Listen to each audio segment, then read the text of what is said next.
बिस्मिल्लाहिर्रहमानिर्रहीम, अस्सलाम वालेकुम, गुड मॉर्निंग, सुबह बखैर। आप देख रहे हैं रूही एट 10 और मैं हूं आपकी होस्ट आसमान नौरीन। एक नई सुबह में आपको खुश आमदीद कहते हैं। कैसे हैं आप सब लोग? उम्मीद करती हूँ बिल्कुल ठीक ठाक होंगे और दुआ करते हैं आज का दिन आपका बहुत ही अच्छा गुजरे, हंसते हुए मुस्कुराते हुए खैर आफियत के साथ गुजरे। मंडे का दिन है, आपको पता है कि मंडे के दिन जो है वो आपकी रूटीन दोबारा से स्टार्ट हो जाती है। वीकेंड आप गुजार कर आते हैं, तो कैसा रहा आपका वीकेंड ये आपने हमें बताना है। और इसके साथ ही अगर हम मौसम की बात कर लें तो मौसम आपको पता है कि इस टाइम मुल्तान का मौसम जो है वो काफी खुशगवार तो हुआ है। गर्मी की शिद्दत में थोड़ी सी कमी तो आई है, लेकिन उसके साथ आपको पता है कि हमारे दीगर मसाइल भी बहुत सारे हो जाते हैं। बारिश के बाद जो हमें मसाइल का सामना करना पड़ता है वो आप भी बेहतर जानते हैं और हम भी बेहतर जानते हैं कि इस टाइम कितना डेवलपमेंट के हवाले से हमारे यहाँ जो है वो काम हो रहा है। तरक्की के काम बहुत सारे रुके हुए हैं जिसकी वजह से हमें मसाइल ज्यादा देखने पड़ रहे हैं। अच्छा, फिर हम अगर अभी तक जिस तरह बारिशें ये 2 दिन रही उसमें हमने देखा कि बहुत ज्यादा पानी जमा होने की सूरत में अभी तक जो है बहुत सारे इलाके ऐसे हैं जहां अभी तक पानी मौजूद है और वहां जो है उस तरीके से निकासी का जो इंतजाम है या निज़ाम है वो बेहतर नहीं हो सका। तो लिहाजा आपने अपनी सेहत का भी बहुत ज्यादा ख्याल रखना है इस मौसम में। ये जो सावन का महीना है और इस टाइम जो सैलाबी सूरत हाल बनी हुई है, अल्लाह ताला हम सबके लिए आसानियां करे, अल्लाह ताला हमें इस मुश्किल से बचाए। क्योंकि जब भी आपको पता है कि सैलाब आता है उसके बाद जो हम असरात देखते हैं, उसके बाद जो मुश्किलात देखते हैं, वो लोग बहुत ज़्यादा सफ़र करते हैं जो इस सूरत हाल से गुजरते हैं। तो लिहाजा दुआ करते रहा करें। हमेशा मैं एक बात करती हूँ कि हमारे लिए होता है कि कुछ मुमकिन है या नामुमकिन है, तो अल्लाह ताला के लिए जो है वो कुछ भी नामुमकिन नहीं है।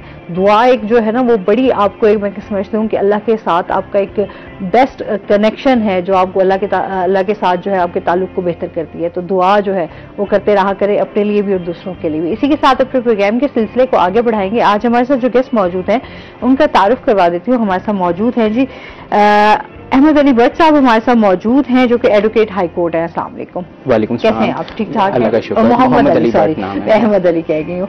कैसे हैं आप? ठीक ठाक हैं? Thank you so much. और इसके साथ ही हमारे साथ जो दूसरे गेस्ट मौजूद हैं वो हैं जी माहिर इमरान हमारे साथ मौजूद हैं जो कि हमारे रूही के सीनियर रिपोर्टर हैं। अस्सलाम वालेकुम। कैसे हैं आप? ठीक ठाक हैं? आप सुनाएं। अल्हम्दुलिल्लाह, वेलकम करते हैं अपने शो में। Thank you so much. अच्छा जी, आज हम हाई कोर्ट के मसाइल भी जानेंगे, वकला की भी बात होगी, इस टाइम क्या क्या मसाइल चल रहे हैं।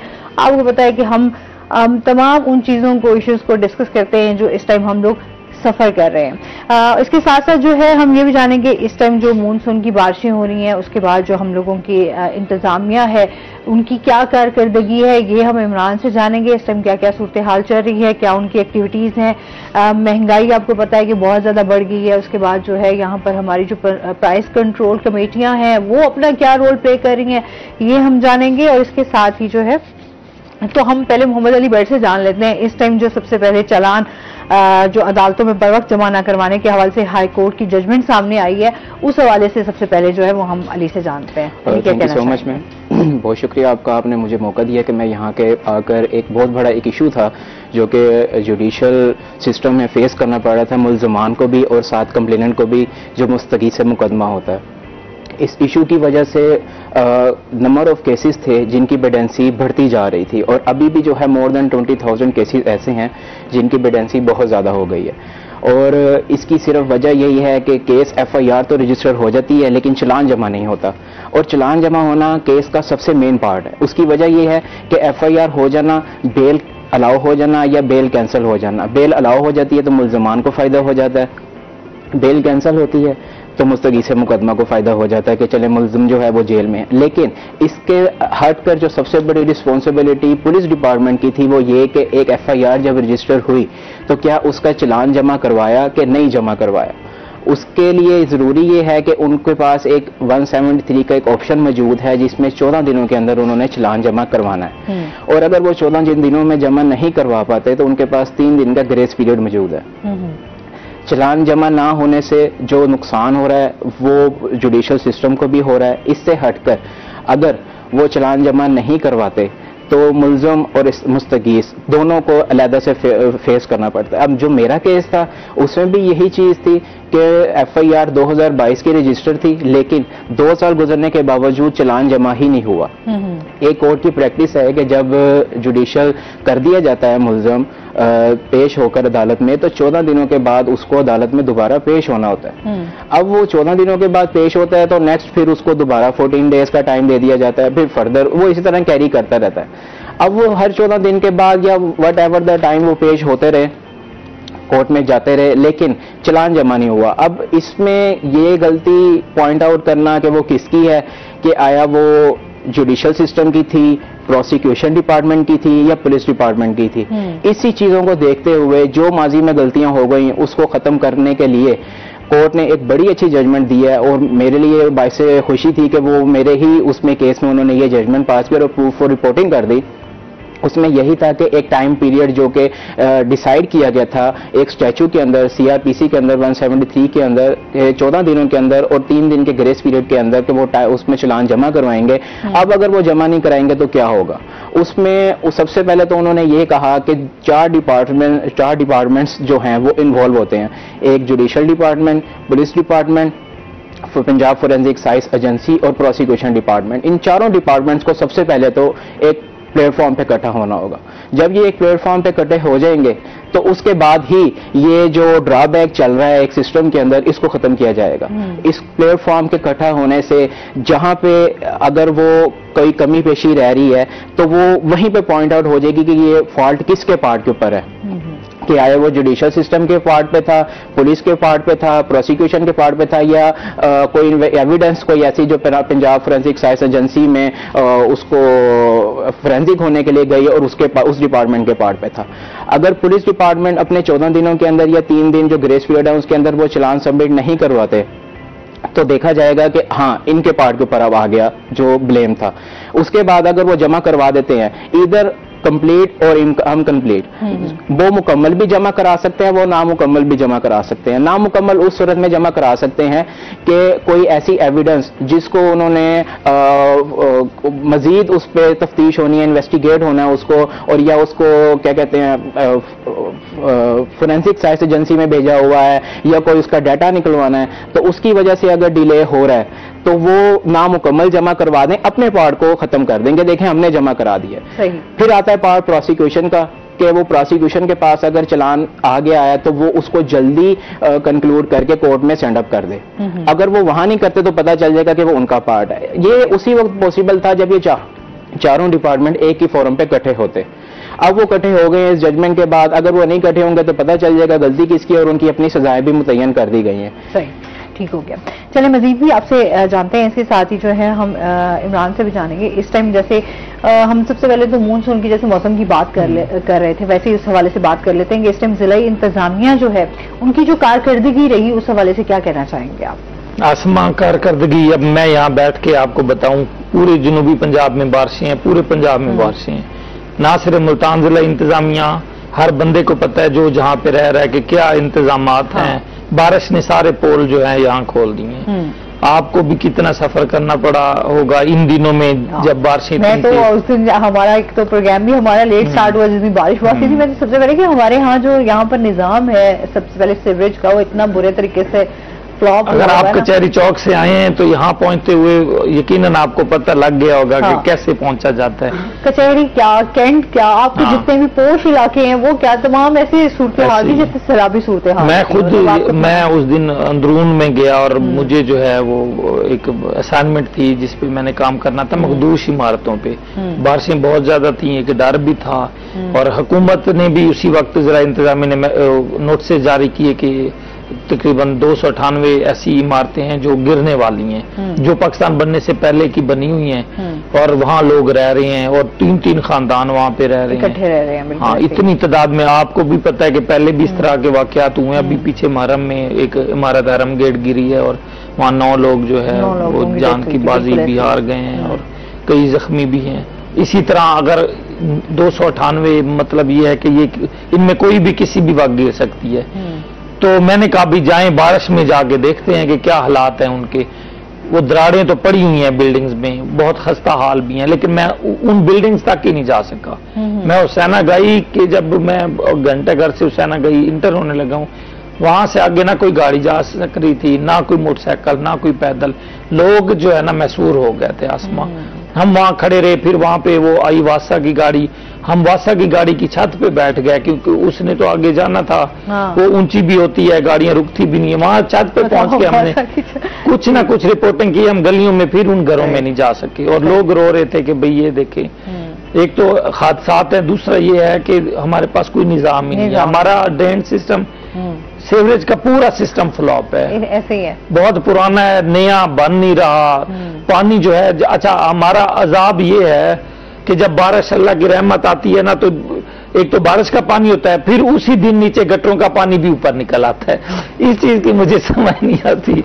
आसमा आप कह रहे हैं कि जाहिर सी बात है, मैं कह रही हूँ चलो ऊपर वाला पानी तो बंदा उसको कुछ कर ले। अच्छा, पूरी दुनिया में जो ऊपर से पानी आता है वो गटरों में जाके कहीं ना कहीं निकल जाता है। हमारा जब ऊपर से पानी आता है तब गटरों के पानी को याद आता है कि हमने भी बाहर निकलना है। उस पानी का ये हाल है। मैं कह रही हूँ कि हमारे यहाँ जो है ना सिस्टम इतने बुरे तरीके से फ्लॉप हुआ है, स्पेशली अगर हम सीवरेज के ही निजाम को देख लें तो इसकी वजह से जो मुश्किलात हैं। अच्छा, फिर जो शहरियों को हम देख रहे थे कि उनके तो आधे आधे तो खुद पानी में डूबे हुए थे।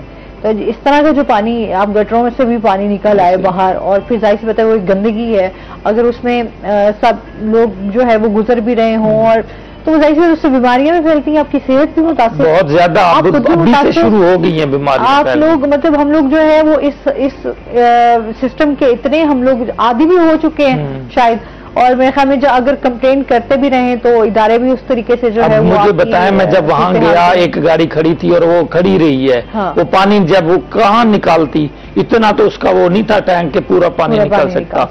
तो वहां दिल वैसे ही छोड़ जाता है कि यार एक ड्रम निकालें या एक टैंक निकालें। वहां तो लाखों के हिसाब से पानी जमा है, इतने टैंक निकल सके। तो फिर जब तक वो खुश्क नहीं होगा 2-3 दिन लग जाते हैं उसको खुश्क अभी तक जो है वो जाहिर सी बात है बहुत सारी। हाँ, वहाँ पे वो सारा, तो ये मैं समझता हूँ सफाई का इतना पैसा दे रहे हैं बजट में, सीवरेज को अगर मिल जाता मुल्तान को तो बहुत अच्छा होता। इतना तो हमसे बिल ले लिया जाता है जो बिलों में इजाफे हुए हैं। इसके बाद मजीद भी इनसे बात करेंगे। नाज़रीन, अभी हमने जाना है ब्रेक पे, हमारे साथ रहिएगा। वेलकम बैक नाज़रीन। जी, हम इमरान से बात कर रहे थे कि इंतजामिया इस टाइम, अच्छा बजट की बात कर रहे थे ब्रेक में, और हम यही डिस्कस कर रहे थे कि जो इतना बजट दिया गया पंजाब के लिए, या सफाई एक सुथराई प्रोग्राम भी हमारा जो है वो रखा गया पंजाब, हाँ, उसमें भी हमने देखा कि क्या हम लोगों को यहाँ पर इस टाइम जो हालात हैं, क्या हमें कुछ आसमा आप यही हमारा काम इश्यूज को हाईलाइट करना और हुकूमत का काम है। हमारा सीवरेज निजाम तबाह हो गया, जो मर्जी ये कर ले, नई मशीनरी आ गई वासा की, नई टैंकी पानी निकालने के लिए आ गई, लेकिन वो गटर नहीं बने। उन गटरों को जब तक नहीं बनाया इमरान बाहर नहीं निकाली इन्होंने। सबसे बड़ी बात अब ये देखें ना, वो एक अलग टॉपिक, ये देखें कि इतना पानी कैसे इनमें से निकालेंगे जब एक रोड पे इतना पानी खड़ा है और वो इतनी मशीनरी की इस्तेदाद भी नहीं है, सुबह से शाम तक भी निकाले तो वो नहीं निकाल सकती जितना पानी जमा हो जाता है। उस पानी को निकालने के लिए कोई हमारा एक पूरा प्लान होना चाहिए, पूरा कि कहाँ जाएगा, नहरों में कैसे हमने फेंकना है, बारिश का पानी, घरों का पानी, ये या किसी भी जगह पे निकास, हमारा निकास नहीं है। गटर भी बने हुए हैं, एक साइड से पानी आता है दूसरे घरों में निकल खड़ता है, दूसरे में बारिश ज्यादा आती है इधर निकल खड़ता है। अब यही तो इश्यू चल रहा है।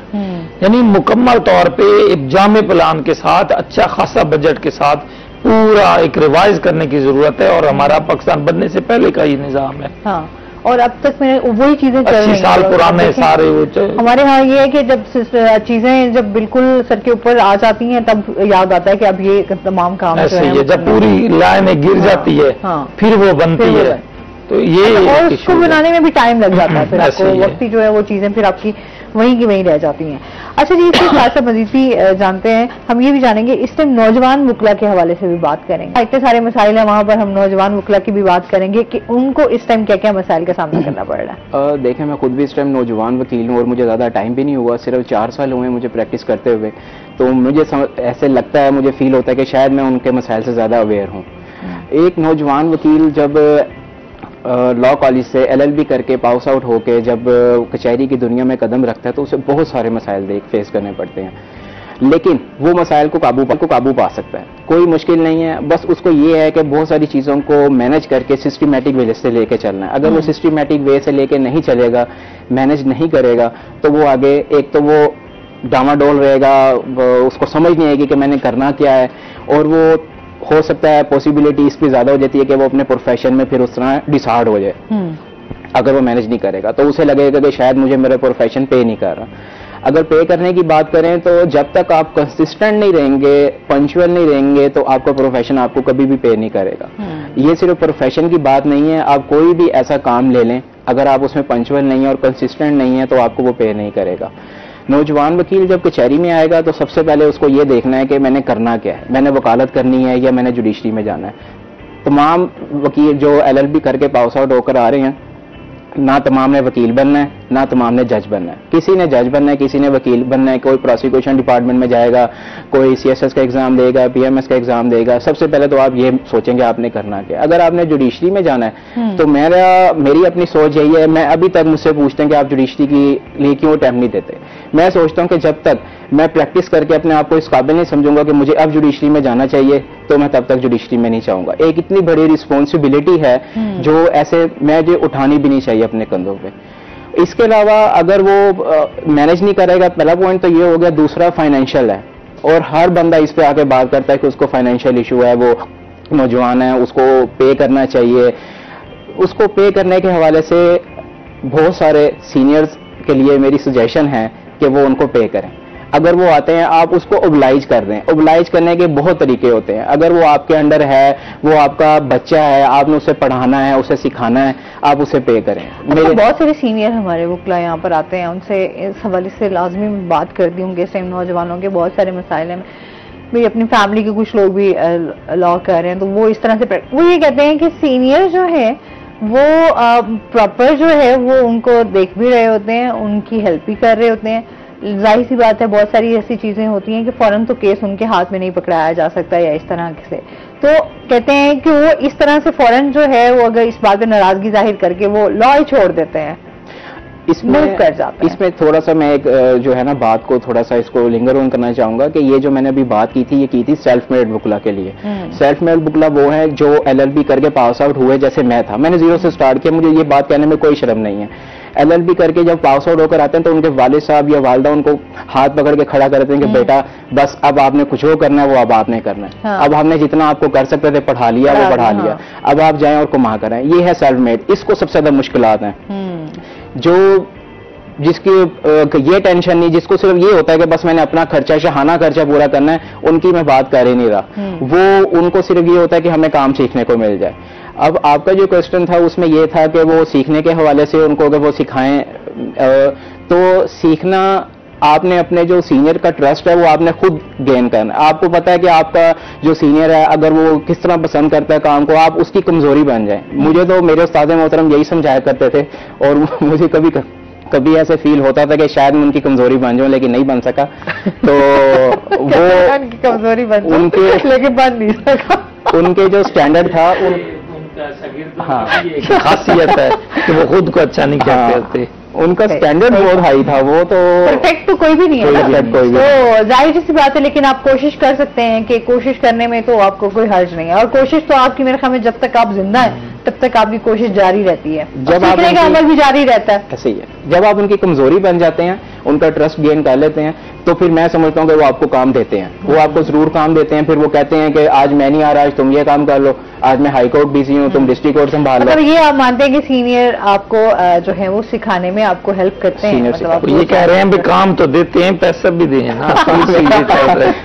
असल मकसद ये है कि पैसा भी दें, पैसा नहीं देते। एक सजेशन है, मैं खुद भी यंग लॉयर हूँ और इस हवाले से मैं बाकी सारे यंग लॉयर की आवाज बन के यहाँ बैठा हूँ, तो मैं उनको अपने एक्सपीरियंस को जो छोटा मोटा है मैं ये कहूंगा कि आप अगर किसी सीनियर के साथ अटैच हैं तो आप 1 साल 2 साल बस, इसके बाद आप छोड़ के अपना इंडिपेंडेंट काम शुरू करें। आपको बहुत मुश्किलात फेस होंगी, 2 साल होंगे आपको काम नहीं आएगा, 3 साल हो सकते हैं, लेकिन वो जो इंडिपेंडेंट काम करने की जो खुशी होती है, जो मजा आता है ना, वो किसी सीनियर के अंडर काम करने का वो मजा नहीं आता। तो मतलब ये है कि सीखें जरूर और उसके बाद इंडिपेंडेंट होकर अपना काम। बाकी ये प्रोफेशन ऐसे जिसमें बंदा सारी जिंदगी सीखता रहता है। अभी भी हमारे पास कुछ ऐसे केस आते हैं जो हमें वो फाइलें उठा के सीनियर के पास शाम को ऑफिस में जाना पड़ता है कि सर हमें बताएं हम इसको कैसे मैनेज करें। अच्छा, तो आप किस तरह के केसेस को डील कर रहे हैं? मेरे पास केसेस तो वैसे मैं सारे डील कर लेता हूँ, लेकिन देखा जाता है कि आते कौन से। मेरे पास मैक्सिमम क्रिमिनल केसेस आते हैं और फैमिली केसेस आते हैं, लेकिन उसके अलावा सिविल भी मैं देख लेता हूँ। सही। चले मजीद भी इनसे जानते हैं नाज़रीन, अभी हमने जाना है ब्रेक पे, हमारे साथ रहिएगा। वेलकम बैक नाज़रीन। अच्छा जी, इसके साथ ही जो है हम ये भी जानेंगे, इस टाइम छुट्टियों के बाद जो है हाई कोर्ट में जमानतों के केसेस जो हैं वो 1300 से जायद हो चुके हैं। जमानतों के जो केसेस हैं वो इस टाइम जो है वो लटक गए हैं। जाहिर सी बात है हमारे यहाँ जो है इंसाफ की फराहमी के लिए जो है उस तरीके से काम नहीं हो रहा जिससे इसको बेहतर किया जा सके। अभी हम केसेस की तादाद में देखें तो इतना दिन ब दिन इजाफा ही होता जा रहा है, कम तो नहीं हो रहे। क्या कहेंगे इस बारे में इमरान? आसमा, मैं वो अल्फाज ढूंढ रहा हूँ कि मैं जो बोलूँ और वो अल्फाज सीधा जाके चीफ जस्टिस मिसेस आलिया नीलम तक वो पहुंचे और उनको जो है वो एहसास हो। एहसास जाहिर बात है उनको है, हमारी मोअज़्ज़िज़ जस्टिस हैं। मैं कहता हूँ 1.5 लाख से ज्यादा जो केसेस हैं वो ज़ेर इल्तवा हैं। आसमा, सिर्फ आपका एक केस होगा और वो हल नहीं हो रहा होगा ना तो आपको बड़ी बेचैनी होगी। 1.5 लाख से ज्यादा पूरे लाहौर की बात करूं। मुल्तान में इस वक्त 650 पोस्ट अरेस्ट बेल्स हैं जो लोग जेलों में पड़े हैं पिछले 2-2, 3-3 महीनों से। छोटा अच्छा कुछ ऐसे केसेस होते हैं FIR दर्ज हो जाए, आप पे किसी पे भी इल्जाम लग जाए कोई नाकाबिल जमानत दफा, तो वो नीचे जो जुडिशरी मातहत अदलिया है ना वो खारिज कर देती है, हाई कोर्ट भेज देते हैं। कत्ल का कोई भी केस होगा नीचे बहुत मुश्किल होता है, आगे जाके प्रूफ देने होते हैं, नीचे वाली अदालतें उनको वो करती नहीं एक्सेप्ट। 650 लोग जेलों में 2 से 3 महीने में पड़े हैं। माएँ चीख रही हैं, बच्चे उनके चीख रहे हैं, शादियां उनके घरों की रुकी हुई हैं। इतने मामला है। मैं नहीं कहता कि वो 650 सारे क्रिमिनल हैं। हाँ। हमारा मैं कहता हूँ कि 80% झूठी FIRs है मुल्तान में। FIR फ्री हो गई है, एक दूसरे को नीचा दिखाने, छोटी छोटी आपस में खलफशार हैं, लड़ाई झगड़े, झूठी FIR हो गई है। 650 बंदा 3 महीने से जेलों में पड़ा है और उनमें मैं पर्सनली कुछ लोगों को, क्योंकि सारा दिन हम अदालतों के बाहर खड़े होते हैं, रुझान से खातून आती है कहती मेरा एक ही बेटा था, और इतने मामलात हैं जो रुके हुए हैं, फैमिलीज के रिश्ते रुक गए हैं, उम्रे पे जाना रुक गया है, पूरी एक्टिविटी स्टक हो गई है। जिस घर का एक बंदा जेल में पड़ा है तो अदालतों में छुट्टी हैं, जज एक बैठा है आपके पास, वो बेचारा क्या करे, उसके पास 100, 150, 200 केस लगा देते हैं। एक बंदा 200 केस कहां सुन सकता है? आप 2 बंदों को 1 घंटे में सुन रही हैं। जज अगर आप कहीं बैठे हैं तो जाहिर सी बात है आपको तमाम इश्यूज को देखते हुए आपको इंसाफ भी तो देना है ना, और एक सही फैसला। मैं कहता हूँ एक झूठे केस में बंदा पकड़ा हुआ है 650 की मैं बात नहीं करता, उसमें 200 एक बंदा भी झूठा नहीं होना चाहिए, आधे भी उसमें झूठे हैं, 100 बंदा भी उसमें बेगुनाह पड़ा है, जिसका हाई कोर्ट में अगर वो वकील वो जमानत होनी है 3 महीने से बेगुनाह बंदे को जब वो बाहर निकलेगा तो क्रिमिनल बन के निकलेगा या सीधा टिकट कराएगा, घर बेच के जाएगा, कहेगा मैंने किसी और मुल्क में जाना है, मैंने इधर रहना ही नहीं है। हमारा इंसाफ का ये तकाजा है। 9000 रवियन की निगरानी, सिविल निगरानी के केसेस मुल्तान में इस वक्त पड़े हैं, 9000, और वो ये ऐसे होते हैं कि फौरी तौर पे जिनका लगना जरूरी होता है। मैं आसमा बताऊं कि 750 प्री अरेस्ट जमानतें पड़ी हैं, जिनकी यानी कि जिसने किसी को कत्ल कर दिए, जमानत कराई है, 3 महीने से जमानत पे फिर है, 4 महीने से वो जमानत पे फिर है, महीना हुआ है हाई कोर्ट में, 2 महीने नीचे लग जाते हैं उस केस को। सही। फौरी उस बंदा जब तक वो क्रिमिनल पकड़ा नहीं जाएगा जो बाहर फिर रहा है, जिसने 2 बंदे मार दिए हैं, तो वो बाहर ही लोगों अगले अपना बदला वहीं पे बाहर लेंगे। मैं आपको बताऊं मर्डर रिवीजन, मर्डर की अपीलें जो हैं 400 कत्ल केस के फैसलों के बाद जो अपीलें होती हैं वो रुकी पड़ी हैं। आसमा यकीन करें जो हालात हाई कोर्ट के हैं, और हाई कोर्ट की 35 से ज्यादा जो आपकी बखर से लोग यहाँ पे आते हैं 8-8 घंटे का सफर करके, आगे केस ही नहीं लग रहे। आपका रुझान से राजनपुर से डीजी खान से आपका दूर दराज इलाकों से दूर दराज से लोग आते हैं, यहाँ पे कोई काम नहीं हो रहा, अदालतों में छुट्टी है। मैं सिर्फ यहाँ पे ये कहूंगा कि जिस बंदे के घर का बंदा अगर कैद होता है, पकड़ा होता है, या उसकी जमीन पे कोई कब्जा कर जाता है और उसने आना है और उसको आगे केस नहीं लग रहा, तो उसने बाहर ही एक दूसरे को कत्ल गारत करनी है। और सबसे अहम हसास हमारा ये इदारा हाई कोर्ट का है, फौरी तौर पे अच्छा, जब कोई आप काम कर रही हैं, 14 अगस्त को छुट्टी की थी आपने, सीधी सच बताइएगा। यहीं पे मौजूद ही थी। ईद पे आप मौजूद होती है नहीं होती? ऐसे ही है। जब अहम बहुत सारे अहम जो दिन होते हैं, मैं कहता हूँ छुट्टियां कैंसिल कर देनी चाहिए हाई कोर्ट के जजेस की और डिस्ट्रिक्ट कोर्ट के तमाम जजेस की। बट साहब बैठे, हम इनसे भी पूछते हैं कि ये क्या कह रहे हैं। मैं कहता हूँ जब लोग, एक बेगुनाह बंदा 3 महीने से पड़ा है, बाहर रो ले, तो छुट्टियां उस वक्त कौन सी छुट्टियां भाई? आप इस वक्त इमरजेंसी में हैं, हाई कोर्ट में इतने केसेस हैं, आप उस भी इमरजेंसी में हैं। अच्छा, फिर हम लोग कौन सा इतना कुछ स्टेबल अभी हैं? पाकिस्तान जिस मुश्किल वक्त से गुजर रहा है, तो बहुत सारे चैलेंजेस हैं इस टाइम जो हम फेस कर रहे हैं। आप क्या कहना चाहेंगे एज अ लॉयर, आपकी क्या राय है? देखें, इसमें मसला है, इसमें कोई इशू नहीं, क्योंकि हम ये रूटीन में फेस कर रहे हैं। जब से हाई कोर्ट में छुट्टियां हुई हैं और डिस्ट्रिक्ट बार में छुट्टियां हुई हैं, ये तब से ही हम फेस कर रहे हैं। लेकिन ये हर साल का इशू है, इसको ये नहीं कि नामुमकिन है, इसको सोल्व किया जा सकता है। इसमें मैनेजमेंट की थोड़ी सी जो है मिस मैनेजमेंट आप कह सकते हैं कि मैनेजमेंट की गलती है कि वो इस चीज़ों को मैनेज नहीं कर पा रहे। बाकी अब एक जज साहब बैठे हुए हैं और उनके पास जो है सिर्फ इस टाइम मुल्तान में 4 जजेस या 5 आई थिंक बैठे हैं जो मजिस्ट्रेट हैं, जो तमाम मुल्तान के थानों को कवर कर रहे हैं। तो ये उनके लिए नामुमकिन सी बात है। और अगर नंबर ऑफ केसेस उनके पास आते हैं और एक केस को वो प्रॉपर सुन ही नहीं पाएंगे, तो वो उसको कैसे फैसला सही कर पाएंगे? तो इसमें अगर इनको सही मैनेज किया जाए तो ये चीजें, ये इशू सॉल्व हो सकता है। मेरा अपनी ओपिनियन यही है। एक बंदा ना तेज रफ्तारी जा रहा था, उन्होंने पकड़ा और उसको ना वो जुडिशियल हो गया, यानी कि आया है, जेल भेज दिया, जेल उसी दिन उसकी जमानत हो जाती है, सेम डे में। सही। अब क्या हुआ मैं बताऊं, 5 दिन वो फैमिली आती रही है, 5 दिन। जिस तरह भट्ट साहब बता रहे हैं, मुल्तान के 33 थाने हैं, हर थाने से 10-15 मुलजिम पेश करने होते हैं। 15 को 33 से ज़रब दे दो, मेरी मैथ थोड़ी सी कमजोर है, तो बता दें 200-300 केस किस तरह से आर्डर लिखवाएगा एक जज। 3 जज 4 बैठे हैं जो सारे थानों को डील कर रहे हैं, सारा कुछ। 4-5 दिन उसका फैसला नहीं लिखा गया, 5वें दिन बाद वो जो है वो मुलजिम बाहर आया है। वो अगर आम रूटीन हो ना, छुट्टियां ना हो, तो उसी दिन उसकी जमानत हो जाएगी, उसी दिन वो बाहर होगा। सही। एक बंदा 5 दिन। हाँ, और एक दिन। अच्छा, फिर वही ना, हमारे यहाँ वही लोगों का फिर एतबार उसी तरीके से हट जाता है। जब हमारे इदारे उस तरीके से आपको जो है वो सिक्योर ना कर रहे हों या आपको उस पर फौरी इंसाफ ना मिल रहा हो, तो जाहिर सी बात है फिर बहुत सारे लोग जो हैं वो इसी तरह हजारों के से। दूसरी तरफ मैं ये भी आपके तवज्जुह से जो बताना चाहूंगा कि खुदारा जो आम लोग हैं, जो शहरी हैं, छोटी सी बात होती है, आप पर्चा करवा देते हो।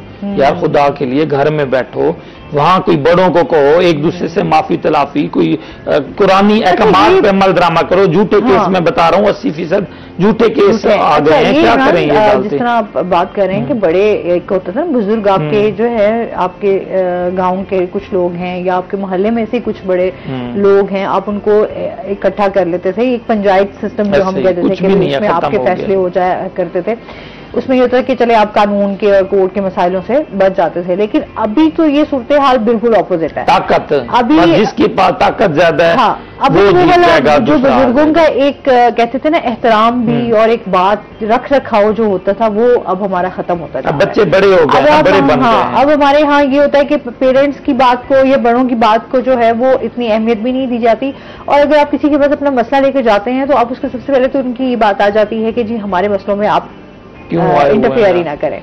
ना मस्जिद का निजाम रहा, ना सालसी निजाम रहा, एडीआर कोर्ट्स थी आसमा 2016 में करोड़ों रुपए लगे। तो लोग भी डरते हैं कि हम यार किसी के मामलात में हम नहीं पढ़ते, मतलब अगर आप किसी भाई के भाई मामलात में नहीं पढ़ रहे, तो क्या कहते हैं यार हम लोग आपके मसलों में नहीं पढ़ रहे। तो मतलब हर बंदा जो है वो इस हवाले से कि आपके कोई इस तरह के केसेस हैं या आपके कोई मसले हैं, तो लोग जो अवॉइड करते हैं कि यार हमने नहीं बीच में, अगर हम पढ़ेंगे तो फिर कोई ना कोई उनको भी उलझा देते हैं, उनको भी झूठा मुकदमा हो जाता है। हाँ, तो इसलिए लोग जो है ना वो हमारे पूरे सिस्टम को रिवाइज करने की जरूरत है। बकलम जो खुद शहरी हैं वो भी सारे इंतजामिया, अदलिया और सारे इदारों पे ना रहें, खुद भी अंदर अपने अकल थोड़ी सी पैदा करें, अपने बच्चों को शऊर दें, खुद में थोड़ा सा सब्र करें कि थोड़ी सी बात होगी, अगले की गलती है, ये नहीं सर फाड़ दो, उसका पर्चा करवा दो, मरवाओ उसको। अभी भी कितने इसी तरह से कि आपके फैमिली के झगड़े होते हैं और उसके बाद हम ये देखते हैं कि एक दूसरे के ऊपर फायरिंग कर दी जाती है या एक दूसरे कल 5 बंदों का मर्डर हुआ है, मैं वो देख रहा था सोशल मीडिया पे। सिर्फ थोड़ी सी जमीन का वो सीधी करनी थी उन्होंने और 5 बंदे जो है ना एक टुकड़े के लिए मार डाले हैं। तो अच्छा, हमने वैसे मोस्टली जो केसेस देखे वो यही होता है, या फिर आप जो है ना ये जमीन के केसेस जो है ना ये जायदादों के जो रोले होते हैं, इसके बाद हम देखते हैं कि आपकी अच्छे से अच्छे रिलेशन भी आपके खराब हो जाते हैं, बहन भाइयों में भी दरारें पड़ जाती हैं, माँ बाप में भी पड़ जाती हैं। मतलब इतनी चीजें हमारी इस सिर्फ एक जमीन की जायदाद की वजह से बहुत शऊर भी है ना। हाँ, शऊर होना, बिल्कुल शऊर होना बहुत ज्यादा जरूरी है। अच्छा जी, इसके साथ ही जो है आपसे भी जानेंगे अली, इस टाइम जो हम सस्ती कहते हैं ना कि एक फौरन अभी हमने देखा कि इसमें भी इजाफा किया गया, जो चलान वाले हवाले में उसमें भी फीसों में इजाफा हुआ। हम इंसाफ को जो है वो सस्ता भी चाहते हैं और फौरन भी चाहते हैं। आप क्या चाहते हैं? हमारे जो आइन है, जो हमारे कानून बनाए हुए हैं, उनमें तरमीम कितनी जरूरी है, या उनमें आप समझते हैं कि बेहतरी होनी चाहिए, वो किस तरह से ला सकते हैं? वक्त के साथ साथ बहुत सारी चीज़ें चेंज हो गई हैं। अब हमारे कानून जो हैं वो इतने पुराने और अंग्रेज़ों के बनाए हुए हैं, इसमें हमने तो कोई इतनी खास एफर्ट की नहीं, सिर्फ उसी में अमेंडमेंट करते जा रहे हैं, तरमीम, और वो आगे कानून जो है वो उसी को चलाते जा रहे हैं। अब जितना वक्त के साथ साथ चेंजिंग आ रही हैं, आईटी इंडस्ट्री में कितनी डेवलपमेंट हो रही है, इसके अलावा हर फील्ड को आप टच कर रहे हैं, कहीं ना कहीं कुछ ना कुछ नया आ रहा है। अगर हम उसके मुताबिक अपने आप को अपडेट करके नए कानून नहीं लाएंगे तो हम इसी तरह, एक तो ये कि वर्ल्ड वाइड हम पीछे रह जाएंगे और वैसे भी हम उस तरह इंसाफ नहीं दे पाएंगे। अच्छा, इस पर डिटेल से बात करते हैं। नाज़रीन, अभी हमें जाना ब्रेक पे, हमारे साथ रहिएगा। वेलकम बैक नाज़रीन जी, वहीं से कंटिन्यू करेंगे। हाँ, मैं इसमें ये कह रहा था कि वर्ल्ड वाइड जो है वो हम बहुत पीछे जा रहे हैं, सिर्फ इसी वजह से कि हमारे जो नई चीज़ें मुतारफ होती जा रही हैं हम उसके मुताबिक अपने कवानीन नहीं बना रहे। इस पे खास तौर पे FIA को फेस करनी पड़ती हैं बहुत सारी चीज़ें, जैसे डिजिटल करेंसी आजकल जो है उसका बड़ा ट्रेंड चल रहा है 2014 के बाद से, लेकिन अभी तक हमारे पाकिस्तान में 2024 हो गया, उसके ऊपर कोई अभी तक कानून नहीं बन सका, और वो उनको केसेस को किसी और तरह ही डील करते हैं और किसी और तरफ ही लेके जाते हैं। इसी तरह और भी कानून को देख लें। अब एक कानून इन्होंने अगर देखें जिसकी वजह से अवाम बहुत ज्यादा मुतासिर हो रही है, वो कोर्ट फीस एक्ट वाला आया। अब इन्होंने उस चीज का इशू तो बना लिया कि वो जो फीसें थी पहले वो बहुत कम थी और वो पुरानी थी, अब उनको नए जो है वो बना दी जाए, कानून के मुताबिक ज्यादा कर दी जाए।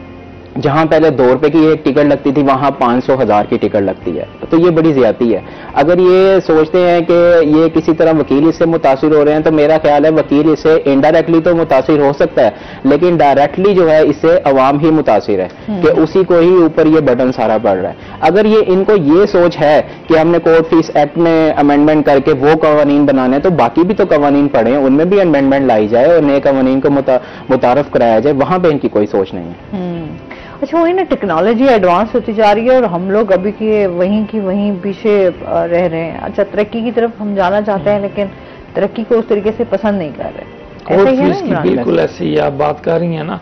अब एहतजाज भी हो रहे हैं, धरने भी हो रहे हैं और सारा कुछ जो है कोई असर नहीं हो रहा। आसमां बहुत मसला है। 5,000 रुपये दे के एक बंदा अपनी गाड़ी छुड़वा लेता था, 2-3 हज़ार भी वकील ले लेते थे स्पुरदारी, किसी का अगर चलान हुआ है तो 5,000 10,000। अब क्या होगा, ये इतनी तो फीसें भरेंगे वो, इतने तो वो होगा जो अदालतों में जमा कराना होगा पैसे, फिर 20,000 डबल रेट, 3 गुना, जिस तरह अली भट्ट साहब कह रहे हैं।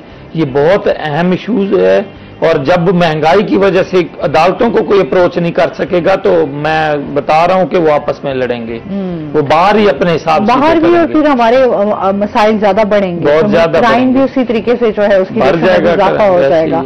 अच्छा, फिर उसके साथ ही हम अदालतों में लोग पड़े रहेंगे। हाँ, अच्छा, हुकूमत की तरफ से आप क्या समझते हैं इस टाइम क्या सूरत हाल? कोई भी 22 तारीख की डेडलाइन दी हुई है, डिस्ट्रिक्ट बार और हाई कोर्ट ने मिलकर दोनों को जनरल बॉडी इजलास भी हुए हैं, ठीक है, और उसमें 22 तारीख की मुल्तान की मैं बात कर रहा हूँ डेडलाइन दी हुई है कि हुकूमत 22 तारीख तक इसको वापस कर दे, वरना दमादम कलंदर होगा।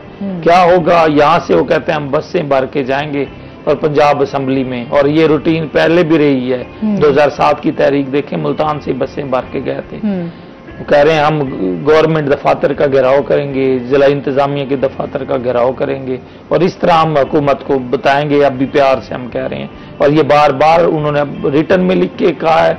जनरल बॉडी का इजलास भी हुआ है, हमने कवर भी किया है। अब देखना ये है कि अल्लाह करे कि इसका कोई मुनासिब हल हो। वैसे एक कॉलर है हमारे साथ। अस्सलाम वालेकुम।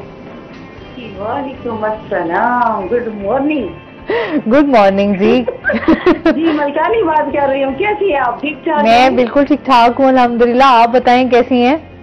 शुक्र अल्हम्दुलिल्लाह, शुक्र आज मेरी कॉल लगी। पिछले 2-4 दिनों से तो मेरी कॉल आपको नहीं लग रही थी। मैंने कहा चले और नेट का प्रॉब्लम बैठा। प्रोग्राम लाइव शो मैं आपको फ्री सैल्यूट पेश करती हूँ। आप बहुत अच्छे प्रोग्राम करती हैं। जो हमारे ये जो एंकर साहब बैठे हुए माशाल्लाह, ये अक्सर मैंने अदालतों में देखती हूँ कवरेज करते हुए, तो मैं बड़ी इनको देखकर माशाल्लाह बहुत ग्रेट सर। और ये वकील साहब आए हुए हैं, इन्हें भी सैल्यूट पेश करती। क्यों इंसाफ बहुत मुश्किल हो गया है, सच्ची बात है ये, वाकई तो बात है। आप जो हमारे बस की अब ये बात भी नहीं रही और यहाँ ये सच बात है, हमसे जितना भी कर लेंगे इनकी फीसें इतनी। अच्छा वो लगती कला है, मैं कहती हूँ वो भी दुकानदारी लगी है। अच्छा जो बड़े लोग हैं, बड़े वकील साहब होते वो कुछ नहीं कहते, जो छोटी छोटी जो मतलब कि टेबल्स लगा कर बैठे होते हैं ना, वहाँ पर दुकानदारी लगी होती है, जिसकी वजह से ये बड़े लोग भी बदनाम हो जाते हैं। ये हो जाती है। ये तो हम अली से जानेंगे। आपने इतनी अहम बात कर दी है तो अली इसका जवाब देंगे। अच्छा और मलकानी कुछ कहना चाहेंगी आप? चलिए बहुत शुक्रिया कॉल करने का जी। इसमें यह है कि वो बड़े वकील और छोटे वकील की कोई बात नहीं है, और हमारा लीगल प्रैक्टिशन बार कौंसिल इवन उसमें भी कहीं सीनियर लॉयर और जूनियर लॉयर मौजूद नहीं है, ना कोई बड़ा ना कोई छोटा। एक LLB पास आउट होकर आता है तो वो वकील है अगर उसका लाइसेंस आ जाता है। अब वो वकील ना वो बड़ा है ना छोटा है, ना वो सीनियर है ना जूनियर है। हाँ ये रिस्पेक्ट का एक दायरा होता है जिसको लेके हमने आगे चलना होता है। तो मुतासिर इससे सबसे ज्यादा मैं समझता हूँ कि यंग लॉयर होता है। उसकी वजह यह है कि सीनियर लॉयर जो है उसके पास तो केस आने ही आने, यंग लॉयर को बहुत ज्यादा मुश्किल होती है, क्लाइंट का ट्रस्ट नहीं बनता उसके ऊपर। अब वो जब क्लाइंट का ये कोई उसका कोई जानने वाला ही उसके पास आ जाए और उसका चले ट्रस्ट कहीं ना कहीं डेवलप है, लेकिन वो जब उसको बताएगा कि यार आपकी जो केस फाइल मैंने करना है उसके ही इतने पैसे हैं, वो तो आगे से डर जाएगा। वो कहेगा कि ये ट्रस्ट जो थोड़ा बहुत था वो भी वहीं से डिस्टर्ब हो जाएगा वो उससे, और वो मूव कर जाएगा उसके पास से। तो सबसे ज्यादा मुतासिर भी यंग लॉयर ही है इसमें। आप क्या कहना चाहेंगे इमरान? इन्होंने कहा कि वो छोटे छोटे वो बना के बैठे होते हैं। मैं मलकानी साहबा के लिए यही बात करूंगा कि वो जिसके पास कचहरी में छोटा सा फट्टा है ना, वो बहुत खुशकिस्मत बंदा है। कचहरी में 7,000 वकील हैं, कचहरी में 2500 से 3,000 वो फट्टे की जगह है। एक फट्टे की जगह नीचे अगर लोगे ना, जैसे अंदर जाते हैं जो नीचे बुला के जमीन पे, तो 20 लाख रुपए आपको देना पड़ेंगे वो फट्टा रखने के लिए। सीरियस? यस, इतनी महंगी सीटें हैं, 15, 20 लाख। उससे ऊपर पहुंच जाए तो आप 15 लाख 10 लाख रुपए देंगे दूसरे ब्लॉक में जो एक ब्लॉक से ऊपर है। अच्छा। तीसरे ब्लॉक में जाएंगे 8 लाख 9 लाख रुपए देंगे, वो फट्टे की जगह मिलेगी। तो मलकानी साहबा वो कचहरी जो जगह है ना, ये बड़ी हसास जगह है, और यहाँ पे जगह बिल्कुल वो नहीं है, हमारे पास ना जमीन नहीं है। और ये लोग जिनके पास छोटा सा फट्टा है वो बड़े खुशकिस्मत हैं कि उन्होंने अपना ले तो लिया है। अदरवाइज इतनी तादाद में वकील हैं, आप एक छोटे फट्टे वाली जगह पे जाएं, 5 कुर्सियों पे 4 वकील बैठे होते हैं। सही, एक कॉलर है हमारे साथ। अस्सलाम वालेकुम। अस्सलाम वालेकुम जी। हेलो। अस्सलाम वालेकुम। वालेकुम सलाम जी। किरण बात कर रही हैं, क्या कहना चाहेंगे? आपका शो बहुत अच्छा है। बहुत शुक्रिया। मैंने पहले भी कॉल की थी एक बार, लेकिन उस टाइम मैं बहुत ज्यादा सेंसिटिव थी और एक्साइटेड भी थी पहले की वजह से। मैंने मशवरा करना था कि आप भी इस टाइम भी कोई छात्रा सकता है जिनके पास कोई वसाइल ना हो। मतलब कि मैं उस टाइम मैं परेशान थी ना, तो बात नहीं होती। हाँ। मैं 3 साल हो गए मेरी शादी को। ठीक है। 3 साल हुआ है मेरी शादी को, और मेरी शादी क्या है, हमारे घर से नेबर मेरे साथ है, नेबर घर के साथ में रहते हैं। ठीक है। और उनके ना एक ही मंथ में 3 पोतियां हो गई थी। अच्छा। वो हमारे हमें उनके घर के हालात का पता नहीं था पहले। ठीक है। जो हमारे घर के पुराने नेबर थे ना, उनके वो रिश्तेदार थे। तो फिर उनके 3 पोतियां की 2 बहुएं और एक साथ एक ही मंथ में चली गई हैं। अभी किरण नहीं था कोई। आप पूछना क्या चाह रही हैं? क्योंकि वक्त हमारे पास बहुत कम है ना। जी जी। हम लोग फिर मेरे सिस्टर ने अपना रंग दिखाना शुरू कर दिया। फिर पता कि उनकी सख्तियों की वजह से वो चली गई हैं। वो बहुत ज्यादा सख्तियां करते थे, पाबंदियां लगाते थे। ठीक है। करते थे, औरतों को घर छोड़ते थे। आपके सिस्टर टॉर्चर करते हैं ये बस 1 साल हो गया, उन्होंने मुझे तो घर दिया था मतलब। ठीक है, हेलो, बहुत शुक्रिया किरण। हमें वो इस टाइम परेशान थी सुसर की वजह से, इन्होंने पहले भी कॉल की थी। इशू ये है कि वो कहती है मेरा घर जो है वो शायद ले लिया या लेना चाह रहे हैं। ये दो, अगर हक महर में उसको घर दिया हुआ है तो फिर इसका अपना कोई ले नहीं सकता। ठीक है, अगर वैसे ही बैठी थी तो फिर इसको छोड़ दे और अगला वो देखे। मतलब कानूनी कार्रवाई जो है वो हो सकती है। कानूनी यही है, अगर हक महर में उसके ससुर ने वो घर उसको दिया था या उसके हस्बैंड ने दिया था शादी के बाद, लिखा हुआ है निकाह, लिखा हुआ है तो फिर तो इसी का है वो, ये ले सकती है कानूनी तौर पे।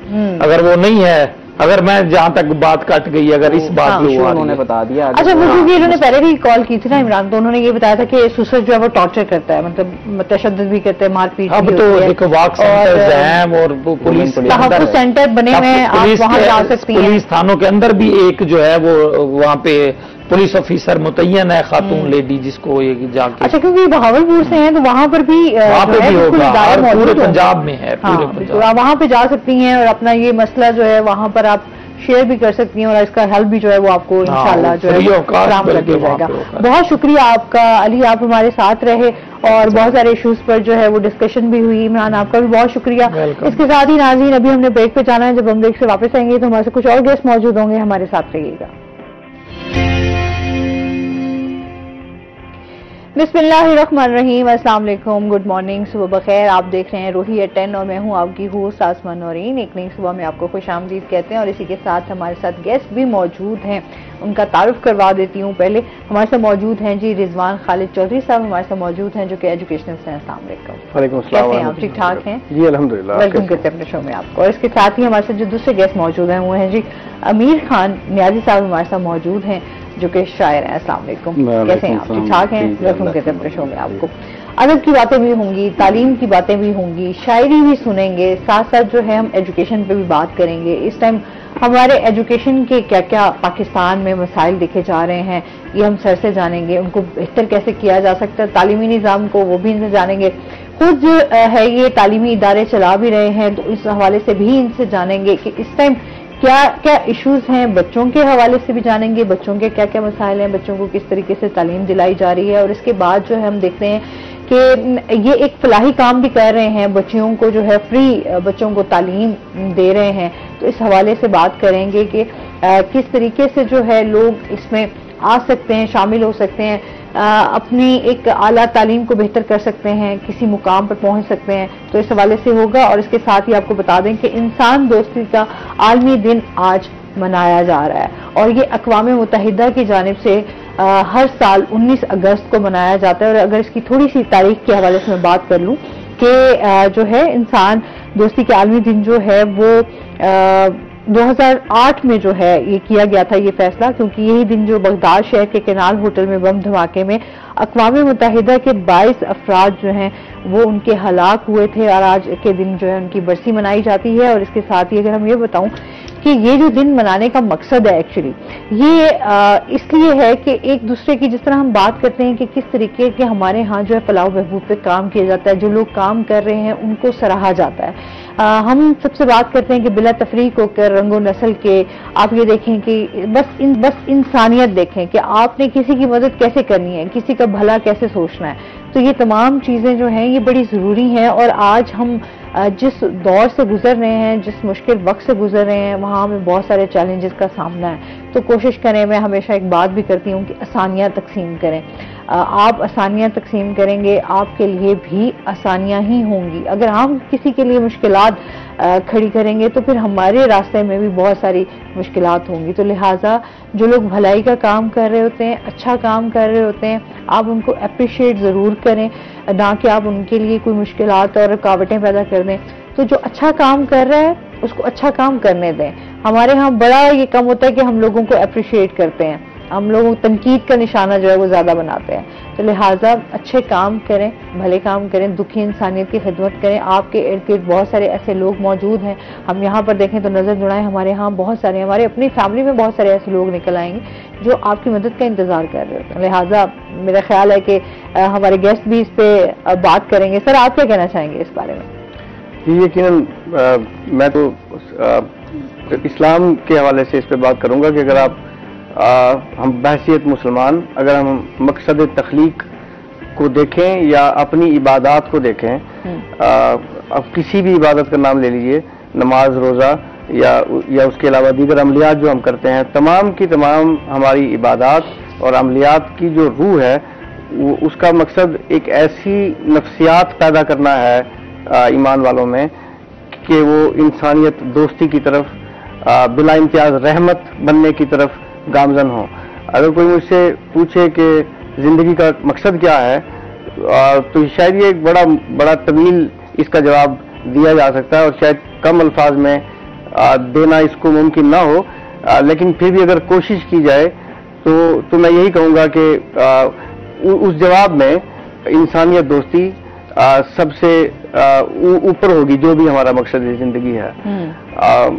हम ये दिन आज इंसानियत दोस्ती का जो मना रहे हैं, बदकिस्मती से अभी खान साहब फरमा रहे थे, हम अभी थोड़ी देर पहले बात कर रहे थे कि अब ये बस ये दिन मनाने की हद तक ही ये रह गया है।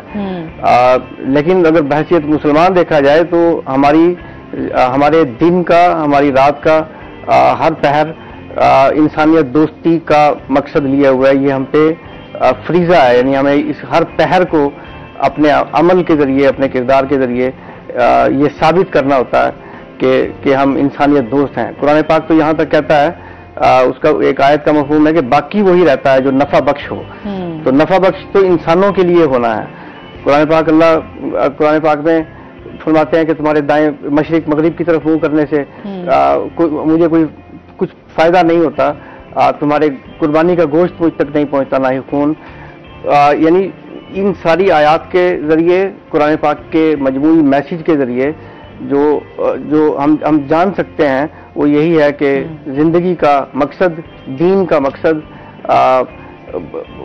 बुनियादी मकसद जो भी है उसका ताल्लुक इंसानियत दोस्ती से है। बिल्कुल ऐसे ही है। अच्छा जी, इसके साथ ही जो है आमिर खान साहब से भी जानेंगे आप। राहत आमिर खान, अच्छा जी, मैंने खाली आमिर खान मेरे पास आपका वो आया है, तो राहत साहब आपकी क्या राय है इस बारे में? देखो, जब मैं तो समझता हूँ ना कि बात खत्म हो जाती है वहां पर कि अल्लाह पाक ने खुद फरमाया कि हकूकुल बात, सब हकूकुल बात क्या है? इंसान दोस्ती है, जो इंसान के इंसान पर हकूक है ये है। तो उसके लिए अल्लाह पाक ने सबसे अपनी इबादत से भी ज्यादा जोर दिया है कि हकूकुल बात का आप ख्याल रखें, अपने इखलाक का ख्याल रखें कि आपका अपने दूसरे भाई से क्या इखलाक चलता है।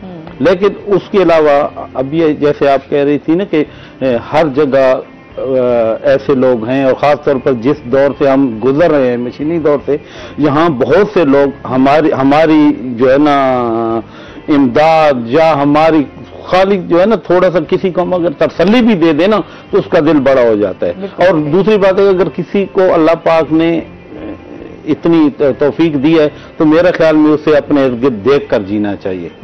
बिल्कुल ऐसे ही कि क्या वो कर सकता है अपने भाइयों के लिए, तो इंसान दोस्ती है। और ये जिंदा महल बहुत सी मिल रहे हैं, लोगों ने तो अपनी जिंदगी वक्फ कर दी है इन कामों के लिए।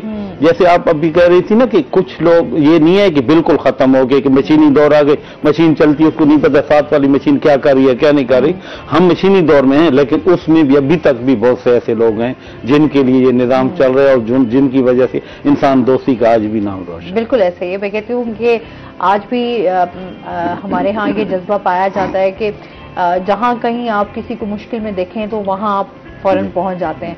और अल्लाह का जो बनाया हुआ निज़ाम है, इसमें तो फिर आप हर तरह के लोग भी मिलेंगे, आपको अच्छे लोग भी मिलेंगे, बुरे लोग भी मिलेंगे, लेकिन आपने इन तमाम चीज़ों को साइड पर रखकर सिर्फ इंसानियत की खिदमत करनी है। तो अल्लाह ताला भी जो है वो कहते हैं हकूकुल्लाह जो है वो माफ़ कर देंगे, लेकिन हकूकुल इबाद जो है मैं ज़ामन हूं, जब माफ नहीं मैं ज़ामन हूं, वहां पर बात होती है ज़ामन की जी। तो वो हकूकुल इबाद की जहाँ बात आए तो वहां पर तो हम यही बात करते हैं कि अल्लाह ताला जो है वो हकूकुल इबाद के हवाले से जो है वो बड़ी सख्ती भी फरमाते हैं, और इस हवाले से बहुत सारी आयात भी नाजिल हैं कि किस तरीके से आपने लोगों का ख्याल रखना है। अच्छा जी, इस हवाले से तो हो गई बात, जिसके साथ ही हम एजुकेशन के हवाले से बात करेंगे।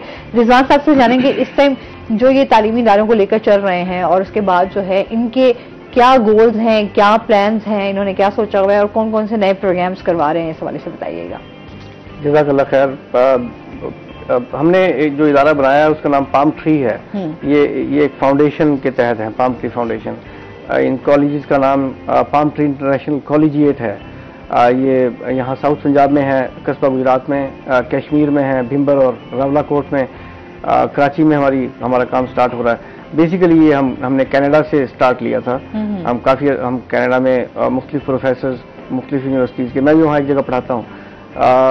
हम सब लोगों ने मिल के ये हमारा मकसद ये था कि अपने जो ह्यूमन रिसोर्स है, मुस्लिम ह्यूमन रिसोर्स, इसको दुनिया के बराबर लाया जाए इल्म के हवाले से और स्किल्स के हवाले से और ट्रेनिंग के हवाले से। तो इसके पीछे ये मकसद था। तो उसके प्रोग्राम स्टार्ट किए हैं। एक फारकलीत प्रोग्राम है। फारकलीत बाइबल में हजरत मोहम्मद सल्लल्लाहु अलैहि वसल्लम का नाम है। तो इस प्रोग्राम का मकसद ये है, इसमें हम बच्चों को 3 ज़बानें सिखाते हैं, इंग्लिश, अरबिक और फ्रेंच। उसके साथ साथ बच्चे कुरान पाक हिफ्ज़ करते हैं और O लेवल्स और A लेवल्स करते हैं 8 सालों के दौरान। सही। उनमें एक स्ट्रीम चली जाती है जो कैनेडियन हाई स्कूल डिप्लोमा करती है। सीरत मोहम्मद सल्लल्लाहु अलैहि वसल्लम पे और कुरान पाक में जो अल्लाह की निशानियां मौजूद हैं, जो अल्लाह के शवाहिद और सबूत मौजूद हैं, ये सबूत मौजूद हैं कि ये कायनात उसी ने यकीनन बनाई होगी जिसने मुझे भी बनाया है, और ये कलाम भी यकीनन उसी का है। यानी इन सबूतों पे हम बच्चों को ट्रेन करते हैं ताकि वो वेस्ट में जाएं कल को पढ़ने स्कॉलरशिप्स पे, और वहाँ जाके यहाँ जबकि वो साइंसदान हों, जबकि वो डॉक्टर्स, इंजीनियर्स हों या प्रोफेसर्स हों, साथ साथ अपनी जिम्मेदारी समझते हुए अल्लाह का पैगाम भी अपने कुलीग्स तक, अपने बॉसेस तक, अपने जूनियर्स तक, सब तक पहुँचाएं। तो एक प्रोग्राम तो हमारा ये है। सही। इसमें यहाँ कस्बा गुजरात में पाकिस्तान भर से, कद्दू से कराची तक के बच्चियाँ यहाँ पे आते हैं और वो पढ़ते हैं। ये प्रोग्राम तो कुछ छोटे बच्चों के लिए है और लॉन्ग टर्म है। अभी हमने गुज़श्ता साल एक दूसरा प्रोग्राम कराने का, बच्चियों के लिए सिर्फ। ठीक है। इन बच्चियों से हम ना तो किसी किस्म की यूनिवर्सिटी फीस लेते हैं, ना कॉलेज फीस, ना हॉस्टल के पैसे, ना ही उनके खाने पीने के पैसे, बल्कि उनको हम उल्टा 5 से 10 हज़ार रुपया तक स्कॉलरशिप देते हैं, मंथली स्कॉलरशिप। उसके बदले में हम उनसे कोई ना कोई एडमिनिस्ट्रेटिव काम लेते हैं अपने कॉलेज में। जहाँ मैं रहता हूँ कनाडा में, तो जहाँ मैं पढ़ाता हूँ वहाँ पे हर प्रोफेसर के साथ 2 TAs होते हैं, टीचिंग असिस्टेंट, रिसर्च असिस्टेंट्स। ठीक है। तो उसका उन्हें पे कर दिया जाता है एक स्कॉलरशिप, उन्हें ऑन जॉब भी मदद हो जाती है। तो हमने इसी हुआ है IT गुज़श्ता साल शुरू किया था।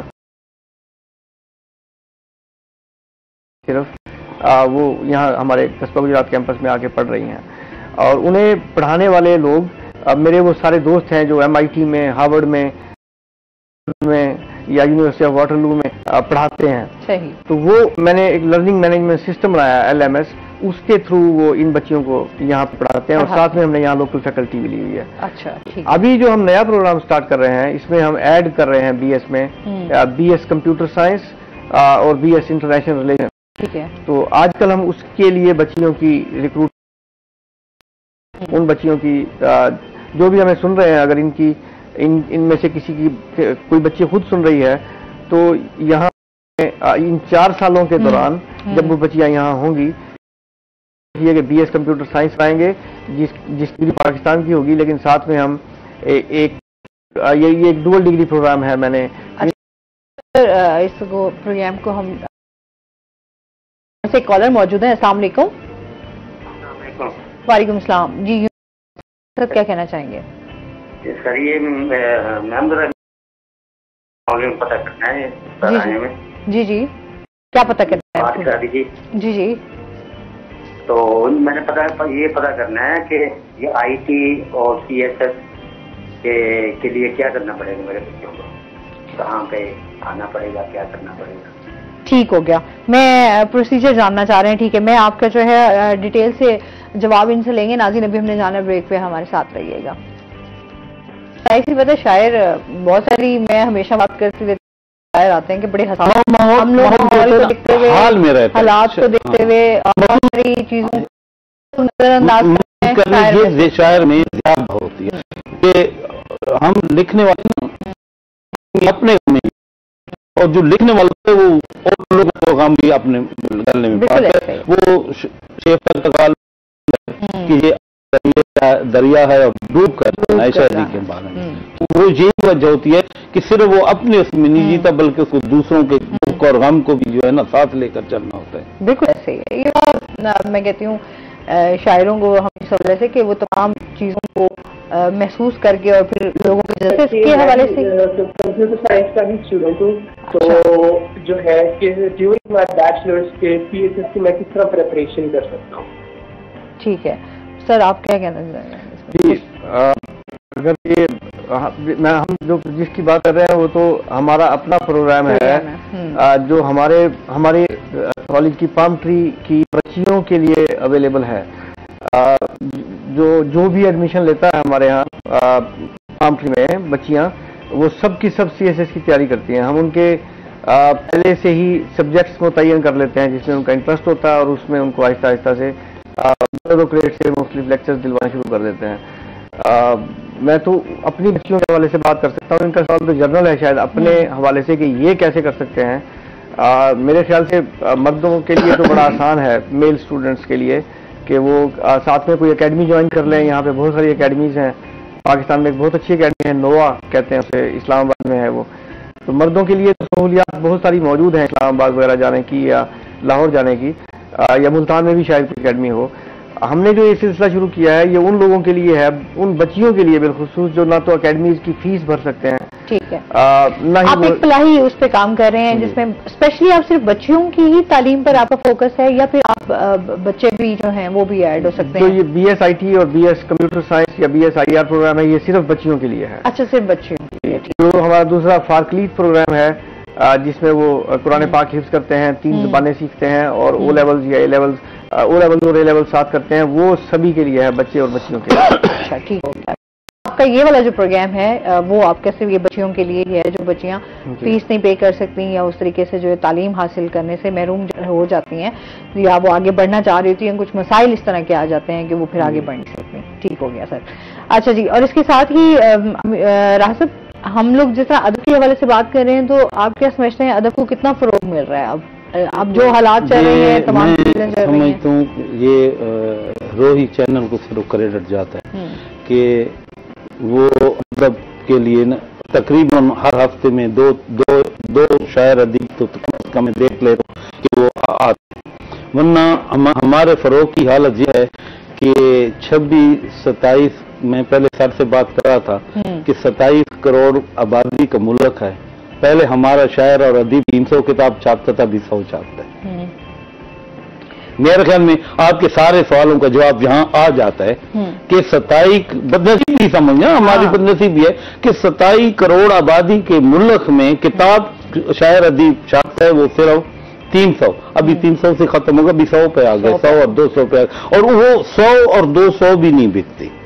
बल्कि मैं तो समझता हूँ आजकल तो ये हालत है कि अगर आप खुद किताब अपने पैसे से छाप कर किसी को गिफ्ट करोगे ना, वो पढ़ने की बजाय वो भी जाकर घर में रख देता है। यहाँ हमारा अदब जहाँ पहुंचा हुआ है, तो ये बदनसीबी है। ये मैं इसको बदनसीबी समझती हूँ। जो कौमें किताब से दूर हो जाती है ना, उनके साथ यही होता है।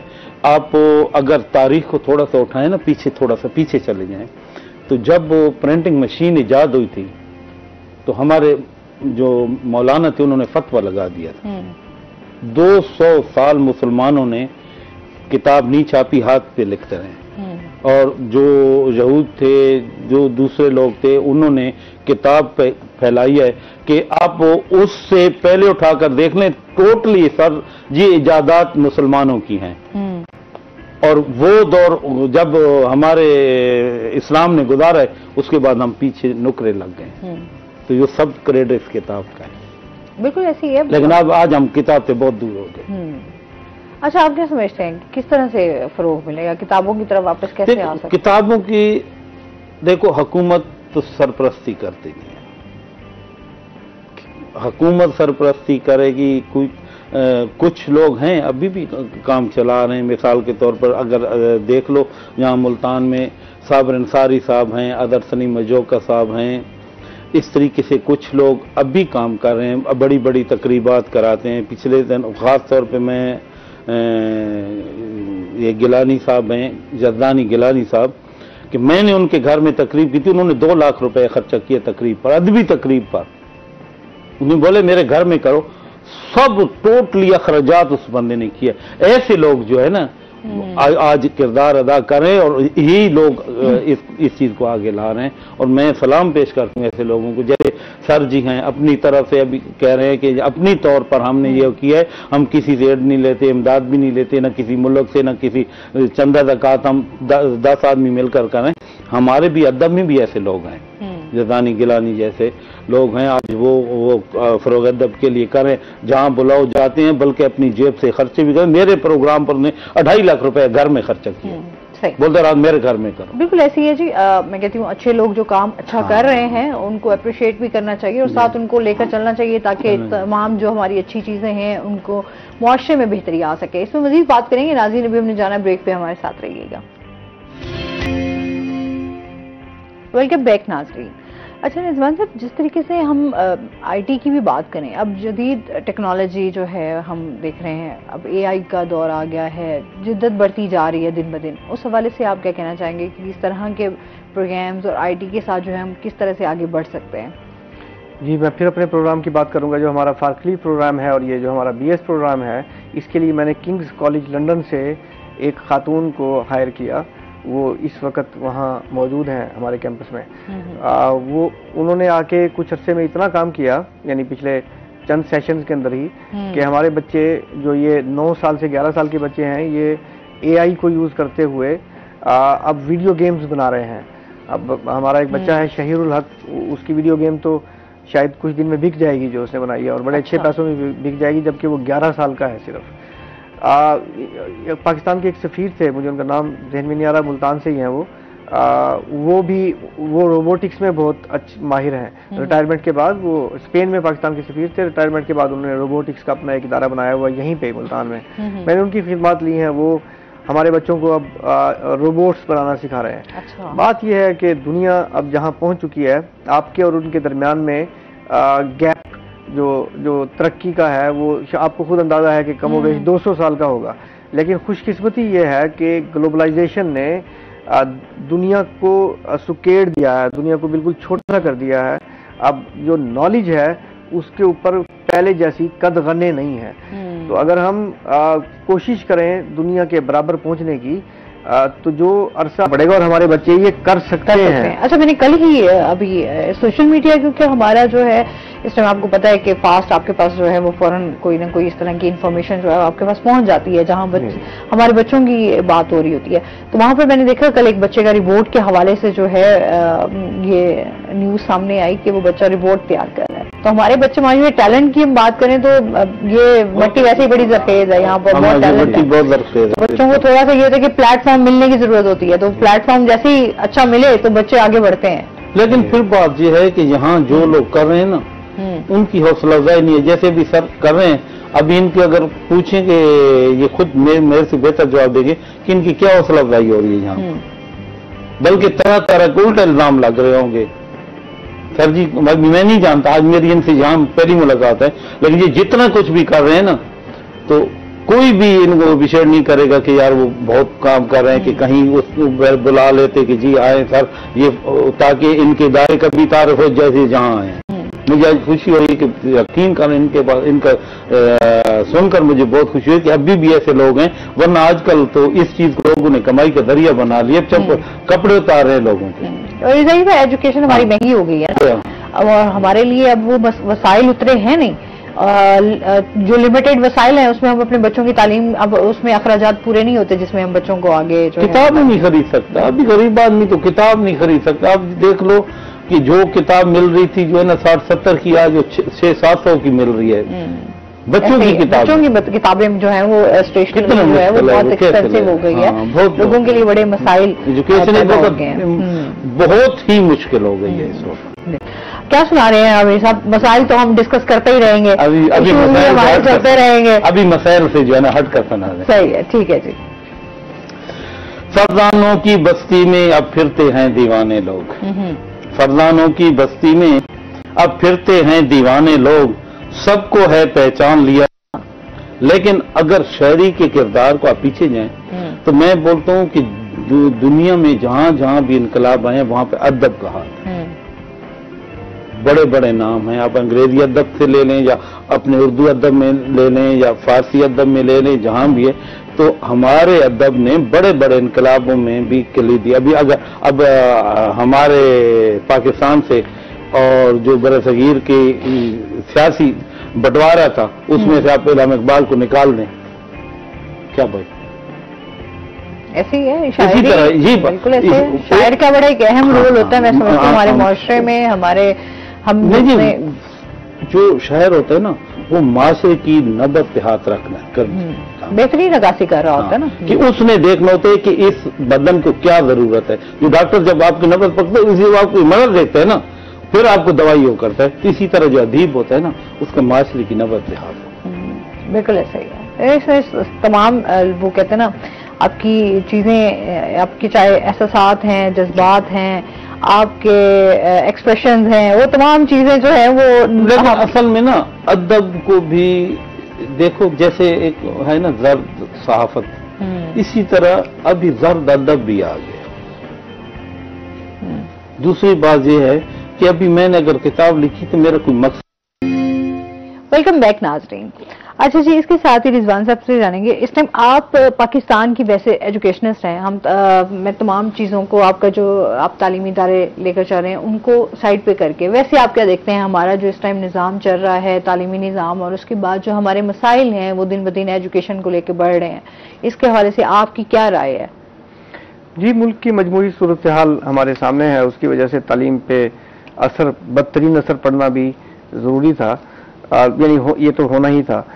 अलबत्ता मैं काफ़ी पुरुमीद हूँ ग्लोबलाइजेशन की वजह से, क्योंकि ग्लोबलाइजेशन ने, जैसे मैं पहले कह रहा था, कि दुनिया को बिल्कुल छोटा सा कर दिया है। अब अगर कोई खुद चाहे, थोड़ी सी मेहनत करे, कुछ उसको कहीं से सहारा मिल जाए गवर्नमेंट से या निजी अफराद या किसी भी कारोबारी अफराद से, या वो खुद से ऐसी मेहनत कर ले, तो रिसोर्सेज कम अज कम अब ग्लोबलाइजेशन की वजह से ऐसे मौजूद हैं जो जिसके जरिए हम खुद को ट्रेन कर सकते हैं आलमी जरूरियात के हवाले से। जैसे हमने, मैं आपको एक छोटी सी मिसाल दूं, हमने एक सिलसिला शुरू किया, अपने 5 बच्चियों को ई कॉमर्स की ट्रेनिंग दी। उस पर हमने कुछ पैसे खर्च किए अपने इदारे की। उनमें से एक से कल मेरी मुलाकात हुई, वो अब $3000 US एक माह में यही कस्बा गुजरात से बैठ के कमा लेती हैं। माशाल्लाह। तो इसका मतलब है कि अब आसान तो है।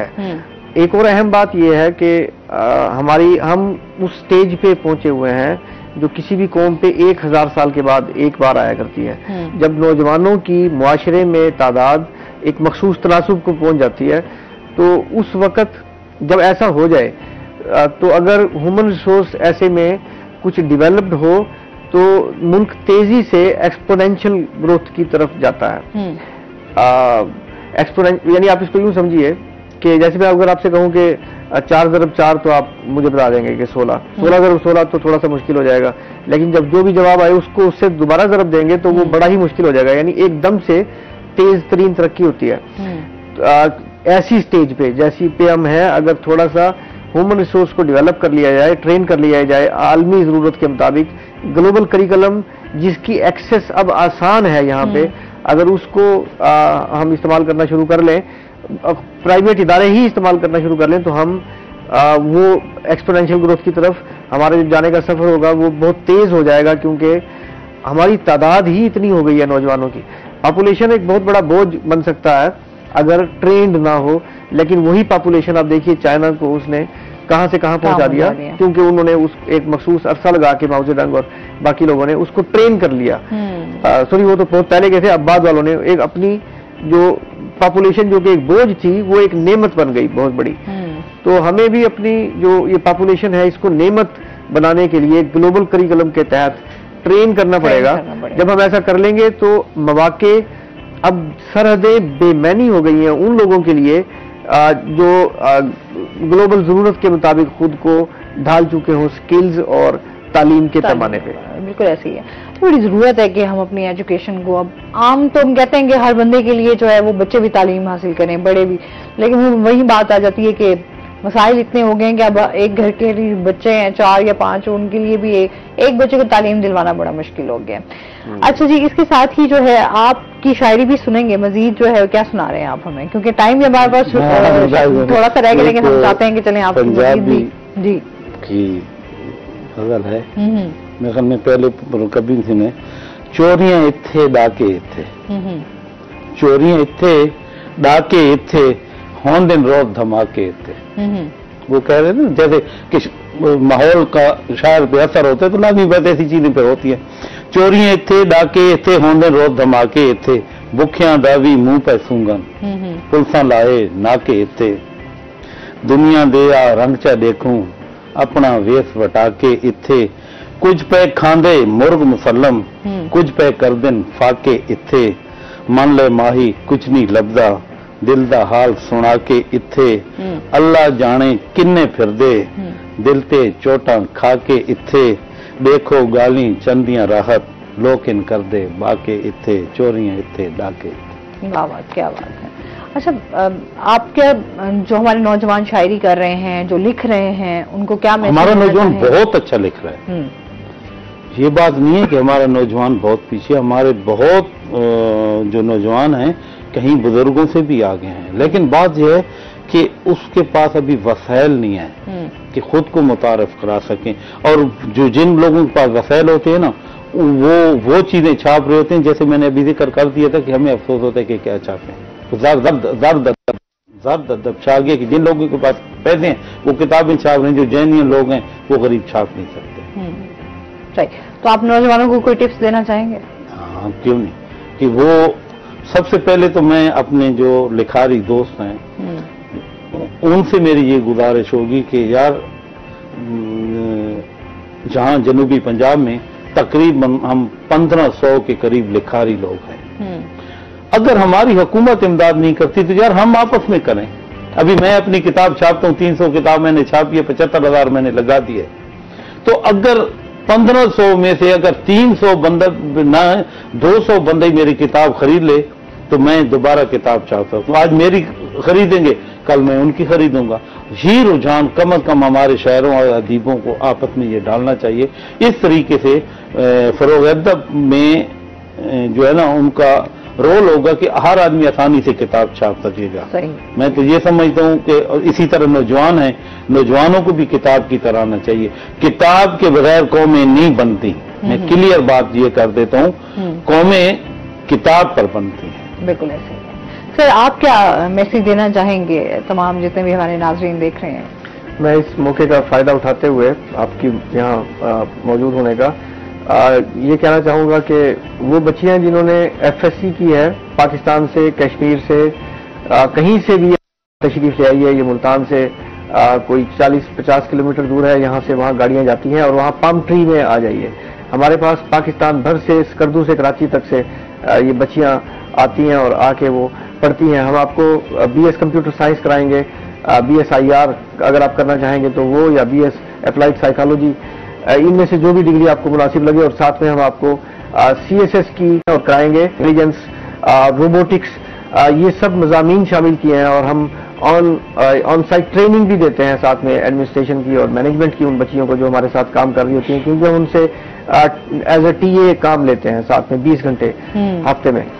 तो यहाँ से जब आप निकलेंगे तो उम्मीद है कि आप CSS के लिए तो तैयार हो ही चुके होंगे, साथ साथ आपके पास एक BS कंप्यूटर साइंस की डिग्री होगी। और अगर आप उसके बाद कहीं जब जॉब मार्केट में जाएंगे